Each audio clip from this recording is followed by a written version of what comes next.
Hey everyone, welcome back to the Triathlon Weekly News Roundup, part 2 for this week, because I was just so excited about all the start lists and the news going on this week that I talked for like 45 minutes and I didn't want to subject you to it all at once. So here's the second episode. If you haven't listened to the first one about Oceanside, make sure you check it out.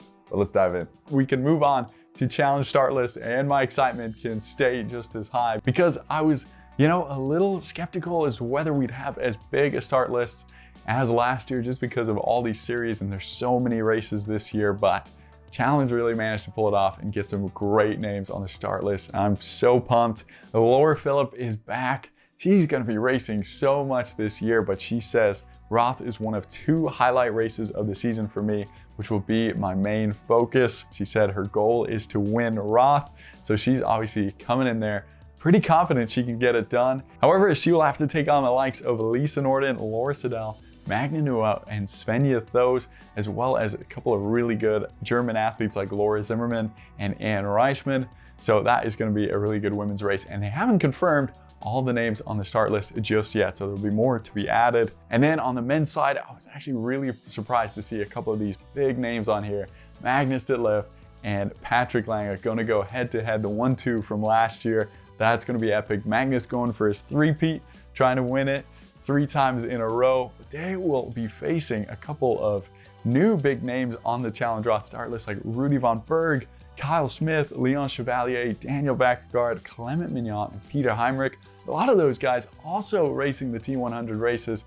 So mind-blowing to me. It's just madness that they're going to be racing these races. I think all of those guys are also trying to chase Kona as a priority. So T100, Ironman, and Challenge Roth. I wonder if they can pull it off, and I wonder if these guys are all going to be standing by the end of the year. It's going to be close, I think.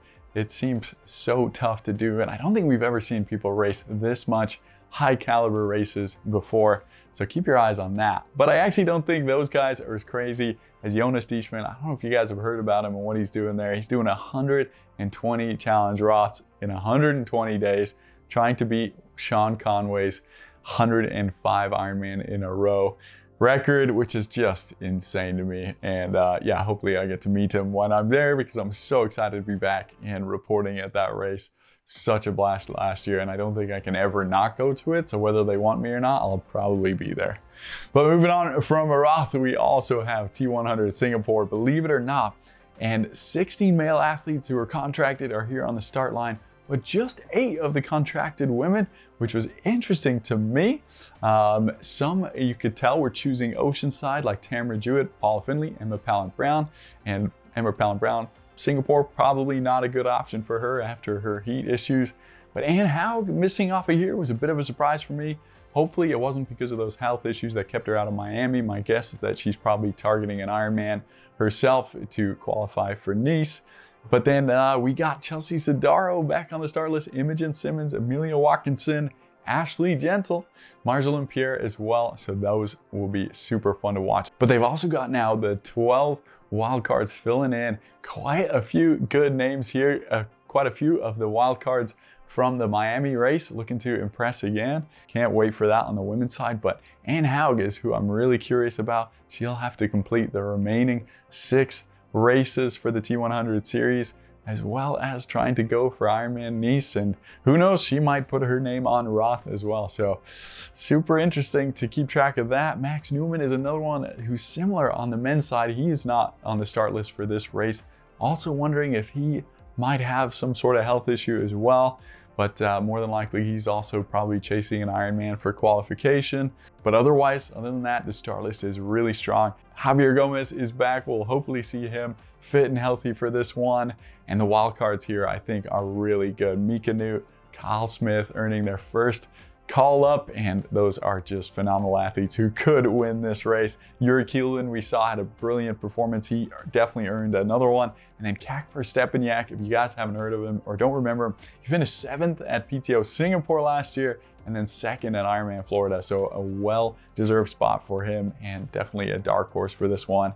But we also did hear some news about the race that the broadcast is most likely going to be a lot better because the PTO, it sounds like, will be fully running that one from what we've heard. Whereas in Miami, it was NASCAR helping put on the production. And you guys heard me talk a lot about it and share my tracker example with you. So hopefully we will see something like that and an improvement in the broadcast. Hopefully also they get some better waterproof GPS units, as we also heard that those fried in the swim in Miami. So hopefully more data for us. And yeah, I'm sure these races will get better and better with each one. But I have just been loving the PTO behind the scenes and interviews after these races. They have really nailed the production around that, I thought. But I actually think my favorite video that came out of it afterwards was Daniela. Her YouTube is back up and going after 5 years, and just seeing her behind the scenes of her drinking red wine as a tradition 2 days before the race, and seeing her eat chocolate and tahini as what she usually eats before the race, I thought that was just fascinating. It's so good to see her back on there in her last year. And then Talbot and Jack Kelly did their behind the scenes podcast, which I just love. And according to Talbot, Daniel Beckergaard and Sam Laidlow had a pretty intense encounter that shows that they clearly have a heated rivalry. Well, Sam thinks so anyways. Daniel was trying to be friendly there, but it doesn't sound like Sam wanted any of it. And then Rudy Von Berg also is a part of that Sam Laidlow drama, as we probably all know from Sam's Instagram post last year. So yeah, things might get heated.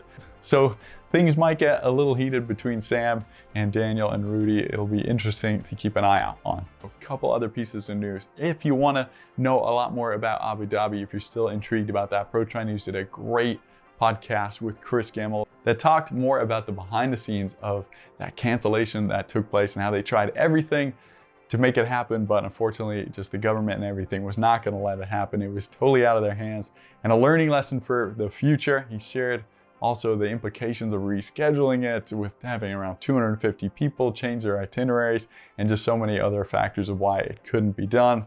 He also talked though about the effort gone into making the rules with the T100 for the last several months before the series launched, and how they now have something completed that they could even pitch to Ironman to try and get everyone on the same page. So we've heard a lot of talk about Ironman and their rules, and that will be really interesting to see if that ever comes into fruition.